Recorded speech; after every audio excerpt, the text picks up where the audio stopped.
biggest news since the last time we met are the election and the county's passing of the budget. Both the county council chairman and vice chairman won re-election. And council's been pretty stable over the last decade. How important is that continuity to the council's effectiveness? Case in point, we met with some credit rating agencies this week in anticipation of a sewer bond for our Clemson, Pendleton, Anderson wastewater treatment plant. And one of the things that they look at is political stability in your government. And Mr. Dunn is in his 16th year, and Ms. Wilson's well over 20 years, and the other members of council had no political opposition, and they've now 4 and 5 years into office. So people take that into consideration. So yeah, it plays a part. I don't think most people realize that when you start talking about Well, no, but if you're turning over your council every 2 years, or you have a lot of turmoil, yeah, because you say, is that a good place for us to give them a good credit rating? Because we don't know how stable they are. But yes, that plays a factor. Is it the only factor? No, your financial stability, how much money you have on hand, all of those things. Are you a growing community? Are you a dying community?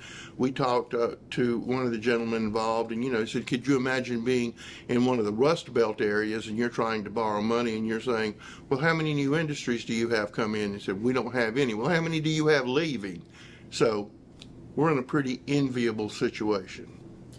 And any chance the council would ask to try another shot at 4-year staggered terms like almost every other elected body in counties in the state? It's been tried twice in Anderson County. It's failed both times. I think the big push right now is all efforts are trying to make the public aware of the gasoline tax, the vote coming up in November. We received very good news at the end of the legislative year, because Anderson County and Greenville County, who's also going after a penny sales tax, we both wanted to take unprepared food out of the equation. And so thanks to Senator Gambrill and other members of our delegation, the option to remove unprepared food from the penny sales tax passed. And so now our council has to come back and say, we do not want that tax on unprepared food. The other estimate we had before was it bringing around $50 million a year. Now it'll be closer to $35 million a year. But I think that will lessen the burden on people, because you can go to the grocery store and buy what you need, but there won't be a tax on it, on unprepared food only.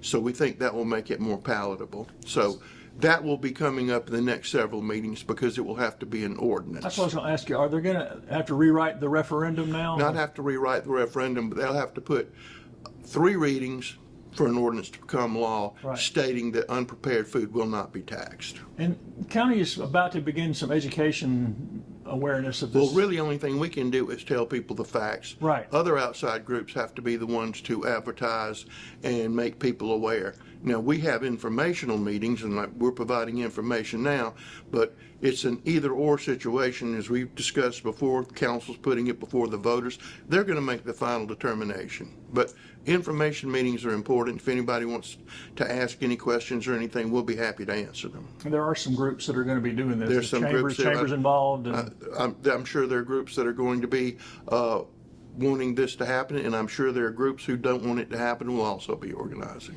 Well, the state passed their budget, which allowed the county to pass their budget. What were the specific things council was having to wait on for the state? Well, we were wanting to see about a lot of the recreation projects, for one thing. You have to thank Senator Gamble, Senator Cash, and other members of that delegation, Don Chapman, Mr. Gagnon. Waiting on that state budget allowed over $9 million, almost $10 million to come into the county. And that money is going to go to help us not complete, but further develop Dolly Cooper Park, do some much needed work at Hurricane Springs, do some complete our airport playground. Other things that we're very happy about is the Cancer Association is going to get a large sum of money that's going to allow them to build their second building. We also received the money to upgrade the Civic Center, money we would have had to put in the local budget, but thanks to these direct funds, we don't have to do that. And we're just very appreciative of Representative Thayer and others on our delegation. Williamston's going to get a new playground, ADA accessible playground. They're going to be able to do more work at the Pelzer Theater with Will Ragland, and that's a wonderful thing because that's it's entertainment for us, but it also brings a lot of people in. So that's what council was waiting on, and also to make sure that aid to subdivisions didn't change because we get a formula, aid to subdivisions, how much money we get. People say, well, you could have gone ahead and done your budget. Well, then come back and have to do something else. No. Just do it. No tax increase in the budget. There's been no tax increase in the last 16 years except 1 year when they raised taxes 1 mil, but then the next year they took it off. So that's remained stable. And the money you're talking about for those special projects, I think most people need to be reminded that that money would have gone to another county. It wasn't going back in the general revenue of the state. It wasn't going to be sent to the taxpayers, although the General Assembly did reduce the income tax rate slightly. But that money was there, and it was going. So look, Columbia got $10 million for a parking garage in 5 Points. If they're going to be handing out money at the fair, then I want our people to get our share of the money that they're handing out. When everybody quits asking for money, then that'll be a wonderful day, and nobody will have any money, and everybody will be equal. But until that day, if they're going to give it away, we'll be lining up. And that's an important part of our delegation, right? To make sure that we get our share. It's all on our delegation to do that. We're going to be receiving some additional funding this year to do more paving in Anderson County, and that's a direct function of our delegation. Our delegation and the ability to work with our delegation is of the utmost importance. And I'm happy to say that the majority, that we all get along. So we get along well together, and they see what needs to be done, and they help us see what needs to be done, and working together, you can get a whole lot more done. And you mentioned roads, and we can't get away from that. In fact, I saw something the other day at a Congress of Governors. They said the number one call statewide they get from everybody's roads. It is roads. Because it's expensive. And what are roads made out of? Yeah. Petroleum. Right. They're expensive. During the Great Recession, you had a lot of asphalt companies that went out of business. Now you just have huge, humongous asphalt companies. You're beginning to see, and I alluded to this before, but you're beginning to see some more asphalt companies come into the market, which hopefully will have a leveling effect on prices. But $1 million a mile, just as a rule of thumb, that's very expensive. And you mentioned even with taking groceries off the proposed referendum that's going to be on the November ballot, the plan I saw is within 7 years, Anderson County can have all of its roads pretty much up to speed. Probably 7 years. It would be very close. It would be very close. And that would be the first time in our lifetime that's... It would be the first time that that's ever happened. County did pass a budget, and I guess the biggest part of the budget is law enforcement, right? Correct. And that's a function of what the county's function while we're here. I mean, health, safety, and welfare. And what was in that? Improved salaries for law enforcement officers? Improved salaries for law enforcement officers. Also some step increases for prior military service, for educational achievements. If you agree to serve on the bomb squad, you get more money for serving on the bomb squad. If you are one of the people who assist the bomb squad, but you're not holding the bomb, you get money. But this was a plan developed by the sheriff's office to enhance their operations, to make it fair. Also, as you well know, the sheriff's office, in partnership with the town of Belton, they now provide that law enforcement over there, which didn't cost an increase to the county budget. But it just makes sure that we have a good functioning law enforcement situation. They're well paid, they're well trained, there's room for people to advance in that organization. There are ways to move yourself up. It's a place where you can go and make a career and not move from agency to agency to agency. And that's very, very important. And you look all around the country and look all around the state, and we're very fortunate to have the sheriff and the command staff that we have performing these functions. And another thing, some places the sheriff and the county council don't like each other, okay? And it's a constant battle. And here it's not. It's teamwork. It's Team Anderson. What do we need to do? Let's get it done. And of course, technology and equipment changes every 15 minutes. Yeah, every 15 them, minutes, so. Yes. Any update on the new jail? We are getting very close. The price is going to be around $80 million now. I can tell you at Wednesday of this week, we had 480 people in the jail. We are this close to having to close the tiny dining room to put prisoners there. So the timing for the new jail is absolutely critical. We are moving rapidly.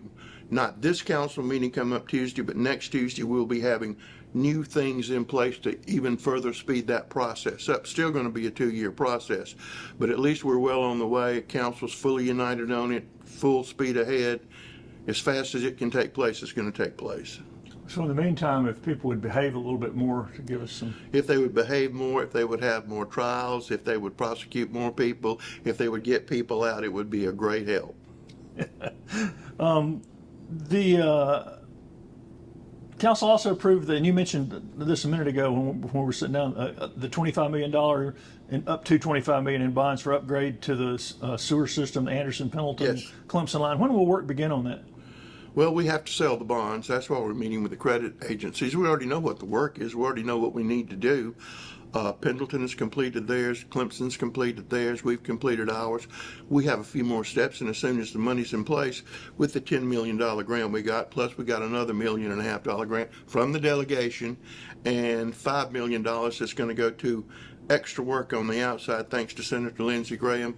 Hopefully we can start within 6 months. We'd love to start within 6 months. Whenever a plant reaches 80% capacity, DHEC tells you you better start planning to do something. And if you don't, then you get fined. We're also in the process, I'm getting very close, of closing the old 6 and 20 wastewater treatment plant in 81 and 85.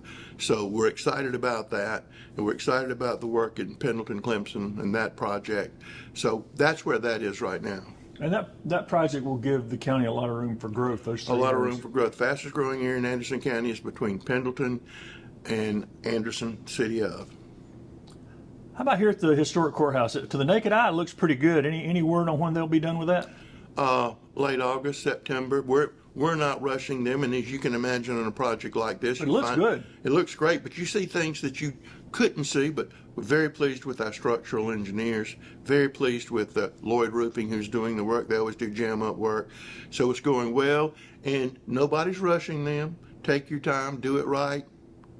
Got to last for another 126 years. Since last time we met, there's also been some movement on the mill sites in the county. Honeypath now has all the funds they need to start their cleanup plan for potential uses on that site.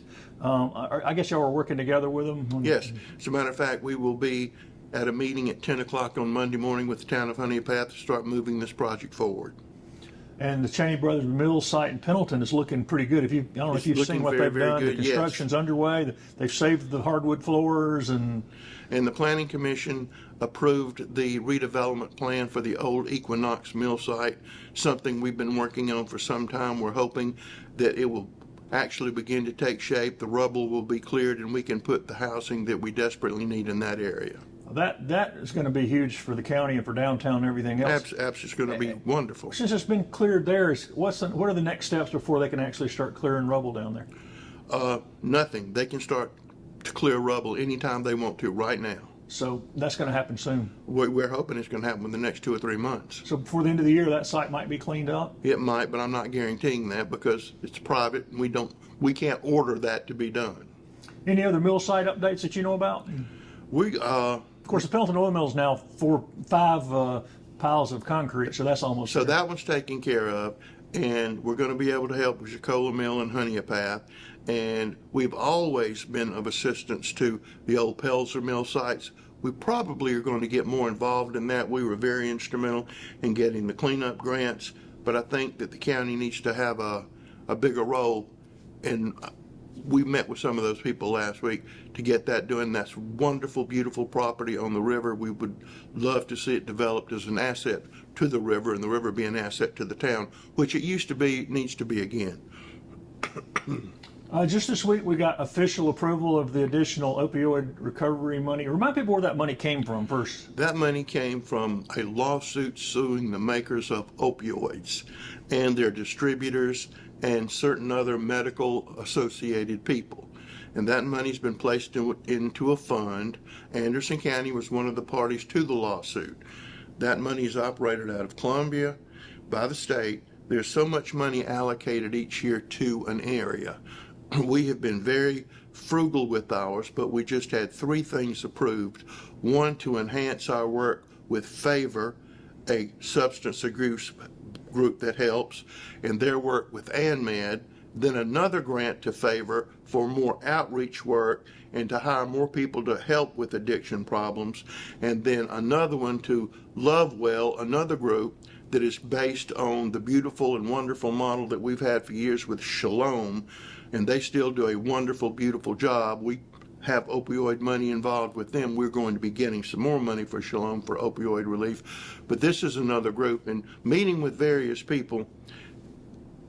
There are many places where men can go for addiction. Not as many places for women to go to receive that same help. And there's a huge need. So we're going to be able to fund that with this opioid money. And those opioid funds don't come from taxpayer money. They come from the result of that lawsuit. And we're very particular who we give money to. Don't want to throw it away. Want it to make sure it goes to the very right people who have a track record of doing something with it. And you mentioned the fact that there are far fewer places for women to get help. Well, and there also, is. I think a lot of people in the general public don't realize it's just how many lives just providing Narcan is. I mean, the Sheriff's Department's been doing it, other people have been doing it, and now Favor and these groups do it, that people would be alive today. Be alive today. And again, this is not a teenage drug craze. This is affecting people middle-aged and older, up to 65. So you can't say it's those kids. It's pretty much everybody. Anderson County also now has a new assistant administrator, Matt Hogan. Why was there a need for a new administrator, and why did you choose Matt? Mr. Hogan has been over roads and bridges for about 7 years, and Mr. Hogan's duties have expanded over time to take in a lot of other things. And so it was just natural that he'd already been doing a lot of things, so give him the title as Deputy County Administrator. He's here, he's born in our environment. He knows how we work in Anderson County. He's very well respected. He's on several local boards. And what we try to do here in Anderson County is to bring people along. Anderson County employees are more like a big family. People say that. People throw up when you say that, but I really do think we have a different atmosphere here. It's only 1,200 of us serving 220,000 people. So you pretty much know everybody who works for the county. You got around 500 people at the Sheriff's Department. We know them, they know us. But instead of bringing somebody completely in from the outside, have somebody who's come up through the system who knows the system. You say, well, we need fresh eyes and fresh blood. I dare anybody to go to another county and see what we do that's different from every other county in the state of South Carolina. They don't have the outreach programs they have. They don't have the training that we have. And I don't think they have the employees we have. Matt is a natural product of that. And in addition to that, the gentleman who worked under him is going to soon move up to take his place in roads and bridges. And he's already a proven, trusted component. And so we're just trying to bring up the next generation of Anderson County leaders, and I think that's important to do that. And did his dancing skills have anything to do with? Not too many deputy county administrators can do a flip, but he danced for charity, okay? Raising money for Habitat for Humanity. And let's just clear this up, because people, they hear that and they go, you're not getting ready to go anywhere. You're not getting ready to retire. I have no desire to retire. Like Neil Young said, I would rather not rust out. Summer's nearly half gone, and the Civic Center is gearing up what might be the largest attendance of any event they've ever had out there with this Rock the Country. What's the county doing to get ready for 25,000 rowdy fans? There's going to be more than 25,000 rowdy fans. We already know from the ticket sales, because we know who buys the tickets, that all 50 states are represented. Yes, that includes Alaska and Hawaii.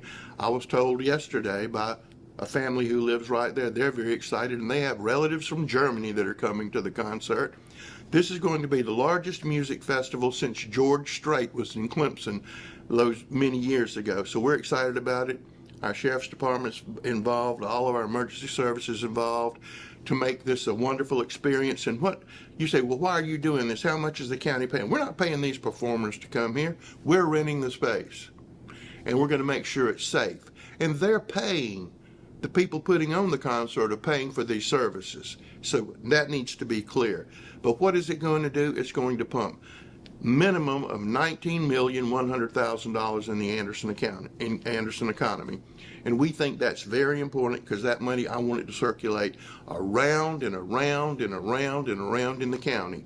And these people are coming, like I said, from all over. It's a time for us to shine, but it's a time for Anderson County businesses to make money.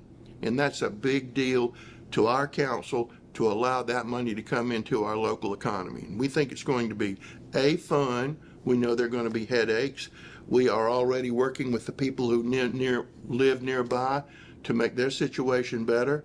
And so it's just going to have a lot of benefits, but I would imagine you'll have 30,000 people coming to the concert, people that are coming in to run the concert, people are just going to come in and sit in their car over at Anderson Mall and listen to it for free. So it's going to be a big deal. And following right after that, we're going to have the 25th anniversary of Celebrate Anderson. And to make that special, we're going to have a concert Saturday night and then the traditional Celebrate concert on Sunday night. So you could say it is concert season in Anderson County, and we're excited about that. But we're also excited next week when we have the National Fishing Championships for young people coming in, because that's going to bring in 3,000 or 4,000 people. So we're bringing in the money from outside, and we're hoping it runs around 5 times in Anderson before it leaves. And the Public Safety Commission and Council's meeting to make sure that law enforcement, I know city and county have both told their officers those are blackout days, you can't take vacation. No. So they're going to be in full force, city and county law enforcement, to make sure things, if they do get a little rowdy, get a little less rowdy, right? Overkill might be what we're doing to make sure everything's fine, but and that's, people are saying they're concerned. I mean, obviously, when you had that many people coming in. We've been concerned Right. for the last 7 months. Some are camping and not concerned, but we've been preparing for the last 7 months. This is not something, hey, we need to get together and talk about this. This has been a concerted effort from all agencies, and all our agencies in Anderson County work well together. There's no territorial, I'm going to do this, you're going to do that. We just don't do that here. Mm-hmm. You mentioned Green Pond's got something there. You also just, since last time we met, had another international tournament. How impactful are those international events? I know we have big, domestic events, but when you have international events, how impactful is that for the economy? Well, it just puts you on the world stage. And, people say that, well, Lake Hartwell's being overfished. No, it's not. And they say, well, after a tournament, any tournament that we put on, we return the fish. And we have a very good record. On our large tournaments, the Department of Natural Resources comes in and takes care of the fish. And usually the man who's over the Department of Natural Resources is over there making sure that it's done right. So we're very conscious of that. We're aware of the resource. We have that new patrol boat out there and other things that we're doing for Lake Hartwell. So all of that is a set piece. Well, speaking of summer, it is finally prime tomato season. Have you started buying your tomatoes and making your sandwiches? I am probably one of the biggest customers at the Anderson County Farmers Market, plus the kindness of friends and strangers. And I've had a variety of tomatoes from Anderson County. I've also had tomatoes from Russellville, South Carolina, and other parts, because every place has their tomatoes. Do you have a favorite? Do you have a favorite heirloom or something other?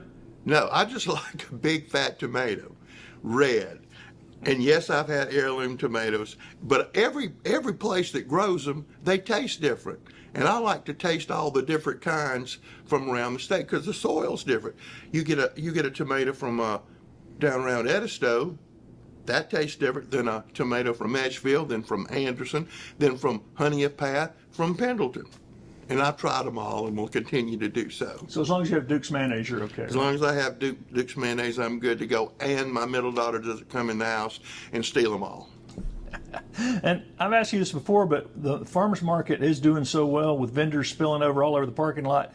Has it outgrown that location? Is it? We had that conversation with Sharon yesterday, and she says, no, we can still adapt and put more people in. But if when you go down there, now we have tents on the outside, and it's crowded and it's fun, and there are a lot of things to see and a lot of things to buy. And I'm pretty much a regular most Saturday mornings down there. Well, speaking of the market, in 141 days, the holiday market opens. Absolutely it does. And in 134 days, the county will light the downtown Christmas tree. Are there any other holiday updates planned for this year, upgrades? The tree will probably continue to grow. Gotta have ornaments back on it this year. Yeah, ornaments back on it. One thing before we leave, one of the things that council just passed and we just got was another Navigator grant for homeless people. So that's going to increase our ability, working with Dave and Zoe, our ability to get people off the street and put them into housing.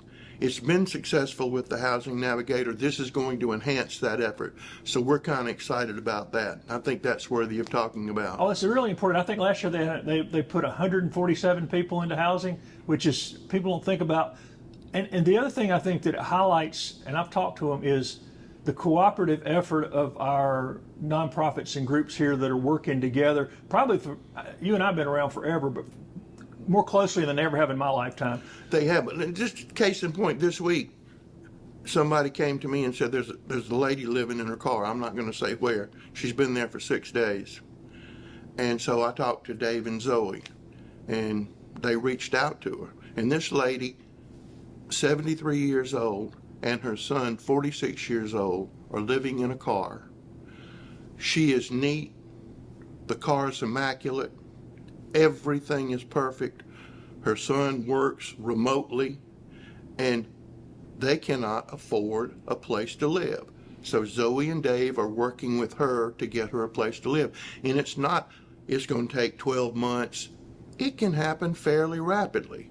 So we've had cases like that, plus we've had other cases this week where a son abandoned his mother and trying to get DSS to work with him. And there's a lot of bad things out there that are happening, but I'm glad that we were able to help them get this other grant to put more people in homes.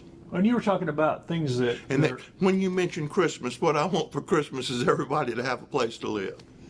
That's a good Christmas wish. When you mentioned Anderson County being different, the cooperative efforts with people like Dave and Zoe at Hope Missions Upstate and other groups is a little different than most counties. I mean, that y'all are actively, you help Hope Missions get in that building, the old building down there, old help building down there, and that seems to be one of the goals of you and council, to make sure that all citizens have an opportunity for success. That every citizen, I mean, that's why we have job fairs, which we have some coming up. They're on our website. It's important that everybody in Anderson County has a chance at a good life, no matter where you start, no matter where you fail, whatever. That's what the county's supposed to do. Health, safety, and welfare. Maximize all your resources for the greater good.